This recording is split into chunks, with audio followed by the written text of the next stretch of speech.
नमस्कार। प्रियम भारतम में आप सभी का फिर से स्वागत है। आज हम अपने रिश्तेदारों से, अपने फैमिली फ्रेंड से बहुत ही आसानी से जुड़ सकते हैं, उनके साथ बात कर सकते हैं, उन्हें देख सकते हैं।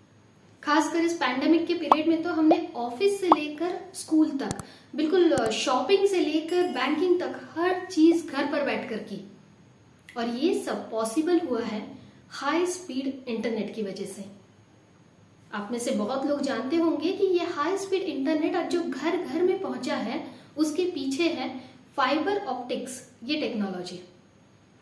पर क्या आप जानते हैं, इतनी महत्वपूर्ण टेक्नोलॉजी जिसने आज पूरी दुनिया बदल दी है, ये फाइबर ऑप्टिक्स, इस टेक्नोलॉजी की खोज किसने की? मुझे बताने में बहुत ही गर्व होता है कि इतनी महत्वपूर्ण टेक्नोलॉजी एक भारतीय ने खोजी है। जी हाँ, हमारे पंजाब के doctor Narendra Singh Kapany, the man who bent the light, fibre optics के जनक, जिनके नाम पर आज 122 पेटेंट्स हैं, जिन्हें फॉर्च्यून मैगजीन ने 20वीं सदी के 7 अनसंग हीरोज में से एक ऐसे नवाजा है, जिन्हें पिछले साल भारत का बहुत ही महत्वपूर्ण पुरस्कार पद्म विभूषण से सम्मानित किया गया है। डॉक्टर नरेंद्र सिंह कपानी जी एक वैज्ञानिक, एक संशोधक, एक शिक्षक, एक व्याख्याता, एक लेखक, एक प्रकाशक, एक उद्योजक, एक अभ्यासक और इतना ही नहीं, एक कलाकार और कलापारखी भी। ऐसा क्या संशोधन था कपानी जी का कि जिसकी वजह से आज पूरी दुनिया का चित्र ही बदल गया है, जिसकी वजह से उन्हें फाइबर ऑप्टिक्स का जनक कहा जाता है? हम बचपन में हमेशा सीखते आए हैं, light travels in a straight line.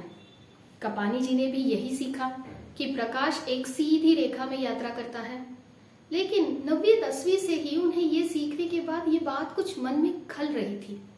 इसलिए जब वो अपने हायर एजुकेशन के लिए लंदन गए, तब उन्होंने वहां पे एक ऐसा मटेरियल विकसित करने का काम हाथ में लिया कि जिस मटेरियल में से लाइट उस मटेरियल के हिसाब से उसके शेप्स और कर्व के अनुसार ट्रैवल करें। इसके लिए उन्होंने ऑप्टिकल फाइबर्स का इस्तेमाल किया। ये ऑप्टिकल फाइबर्स क्या होता है? ऑप्टिकल फाइबर्स ये एक प्रकार के बहुत ही पतले, फ्लेक्सिबल और लंबे ऐसे ग्लास के मानो धागे होते हैं। ये ग्लास के होते हैं लेकिन फिर भी फ्लेक्सिबल होते हैं और बहुत पतले। जैसे हमारे अगर हमने 2 बाल एक साथ ले लिए तो उसकी कितनी पतली चौड़ाई होगी, बस उतने थिन। इन ऑप्टिकल फाइबर्स के थ्रू उन्होंने डेटा ट्रांसमिशन की कोशिश की। एक फिजिक्स का नियम है टोटल इंटरनल रिफ्लेक्शन। उस नियम का आधार लेकर उन्होंने एक बहुत ही प्योर ग्लास ट्यूब लिया। उस ग्लास ट्यूब में ऑप्टिकल फाइबर्स से लाइट बीम भेजी। वो लाइट बीम उस ट्यूब को टकरा के जिग जैग इस प्रकार से बाहर तक पहुंची और उनका ये प्रयोग सफल रहा। उनका ये प्रयोग टेलीकम्युनिकेशन में अभूतपूर्व चेंजेस लाने वाला प्रयोग साबित हुआ। सिर्फ टेलीकम्युनिकेशन ही नहीं, बहुत सारे क्षेत्रों में इसने बहुत बदलाव लाए। एक फाइबर ऑप्टिक्स ये नया क्षेत्र वैज्ञानिकों के लिए खुला हुआ। आज दुनिया का जो टोटल इंटरनेट का ट्रैफिक है, उसमें से 95% ट्रैफिक ये फाइबर ऑप्टिक्स के थ्रू ही ट्रांसमिट होता है।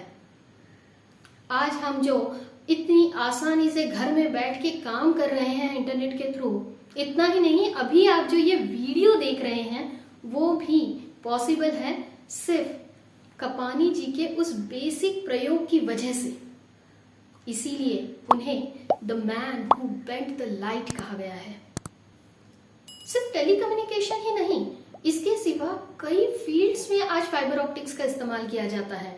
मेडिकल फील्ड में, सोलर एनर्जी में, या फिर वोल्टेज इलेक्ट्रिसिटी के लिए। मेडिकल फील्ड में जो शरीर की अंदर से जांच करने के लिए इमेजेस ली जाती हैं, उनके जो इंस्ट्रूमेंट होते हैं जैसे ब्रोंकोस्कोप, इंडोस्कोप या फिर लैप्रोस्कोप, इन इंस्ट्रूमेंट में आज फाइबर ऑप्टिक्स ये टेक्नोलॉजी यूज की जाती है, जिससे ज्यादा से ज्यादा क्लियर और शार्प इमेजेस डॉक्टर्स को मिलते हैं। इसकी खोज तब डॉक्टर कपानी जी ने अपने PhD advisor doctor Harold Hawkins इनके साथ मिलकर की थी। उन्होंने इंडोस्कोपी के लिए एक नया इंस्ट्रूमेंट बनाया जिसमें ऑप्टिकल फाइबर का यूज किया। उससे बहुत ही ज्यादा अच्छे और क्लियर फोटोज मिले और वो इंस्ट्रूमेंट ज्यादा फ्लेक्सिबल भी था।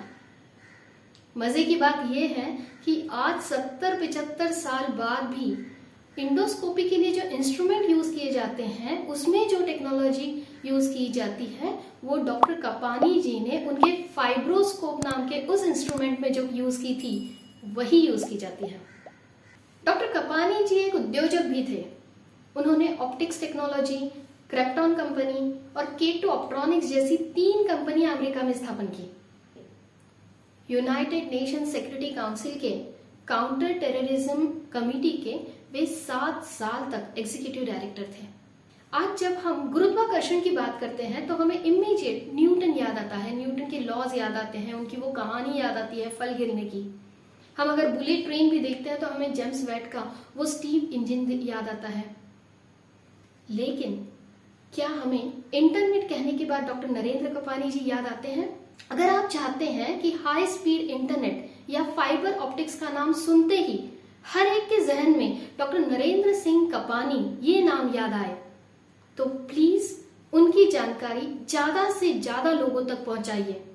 ये वीडियो शेयर कीजिए, इस पर कमेंट्स कीजिए। हम आपके कमेंट्स का इंतजार कर रहे हैं। मिलते हैं नए वीडियो के साथ। धन्यवाद।